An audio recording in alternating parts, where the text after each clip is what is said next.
Is this set worth your hard-earned money? I'll be diving into the features, specs, and giving you a general overview about this set of tires. Today we're looking at two 85/70 R17 Haida Hd878 RT tires. This is a Haida brand tire. It is from the Hd878 RT series that they offer. This tire has a performance designation of all-season rugged terrain passenger light truck and SUV tire. This tire has a 10-ply construction. I will go over what that means in just a moment. Some of the manufacturer-listed features of this tire include rugged terrain traction, all-weather traction, self-cleaning tread, damage resistance, longer-lasting tread life, enhanced handling.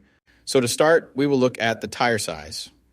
This is one of the most important parts, if not the most important part of your tire shopping journey, because if you order the wrong size, they more than likely won't work on your vehicle. This tire size should be showing on the screen right now. So let's work from left to right and break down what these three numbers mean. What, do I have to be a math teacher to read these numbers? It's really not that bad. Let me dive into what each one means. The first number is for the section width of the tire. The section width of 285 in this sequence refers to the tire's width in millimeters. In other words, this tire is 285 millimeters wide, from sidewall to sidewall. The second number in the tire size refers to the aspect ratio. 70 in the sequence is the aspect ratio of the tire. The aspect ratio is a percentage, and it tells you the ratio of the tire's height to its width. In this example, the aspect ratio number 70 means that the tire's height is 70% of its width. The third and final number of your tire size refers to the rim size or diameter. 17 is the diameter of the rim this tire will go on. The rim size of 17 in this scenario indicates that this particular tire would fit a rim with a 17-inch diameter. Keep in mind, this number is not negotiable. Unlike the first two numbers, you can't upsize and downsize this part. The only time this number will be different is if you are actually changing the size of your rim. So for example, if you find a fantastic deal on a set of 265/70 R17 tires, you absolutely cannot use them in place of your current 265/70 R16 tires, unless you are actually changing the rim size also from 16 to 17. Now, let's get into the other important info on a tire. Besides the three components that make up the tire size, the three other most important components are going to be the load index, speed rating, and ply rating or load range. 33 this, 285 that, 121 this. What the heck does it all mean? Let me tell you what they mean right now. So this is where it gets a little more tricky. These three components will sometimes require some additional research to know what your vehicle needs. So let's start with the ply rating / load range. These tires have a 10-ply construction. Each designation represents a different term when looking at a tire. This can directly affect things like max tire pressure and also plays a part in the next two numbers we are going to talk about. When in doubt of the rating your vehicle requires, in most cases it is safe to go with the same rating your vehicle currently has, as long as it was replaced with the correct spec of tire last time they were replaced. Now let's talk about the other two components, load index and speed rating. Next to your tire size, you will see a number and letter combination like 121S. The number 121 is the load index.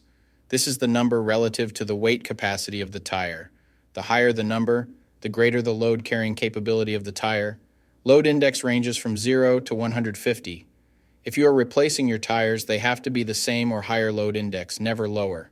For example, if your current load index is 121, a tire of the same size with a load index of 124 would work for you, but not a tire of the same size with a load index of 118. If you replace your tires and the new ones have a lower load index, the tire has a higher likelihood of bubbling and eventually blowing out. So make sure you pay attention to this when buying your set.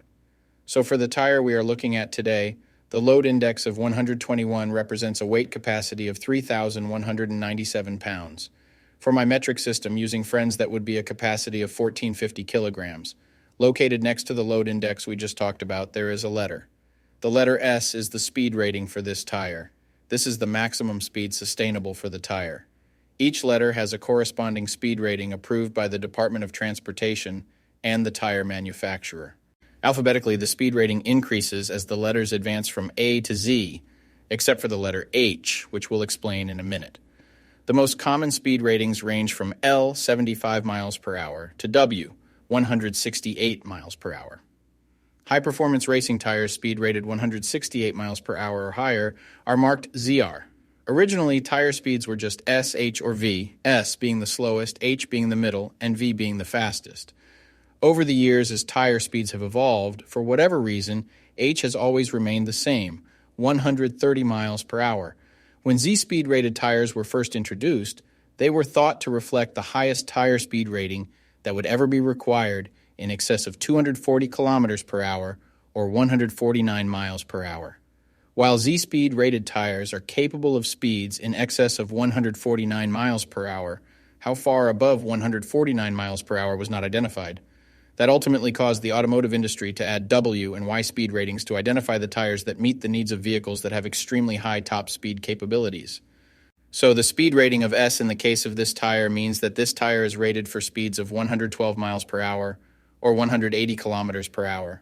While speed rating is important in some unique cases, you shouldn't spend a ton of time focusing and comparing tires based solely off of this. While you do want to make sure the tire matches your vehicle manufacturer's specified speed rating, in almost all cases, the speed rating of a tire should always be above 85 miles per hour, which is technically the fastest posted speed limit anywhere in the United States. In conclusion, when looking at this set, make sure your current numbers and letters all match to ensure a seamless buying experience. Hopefully with the information I just provided you, you can make an informed tire decision. I'll be seeing you guys. Peace.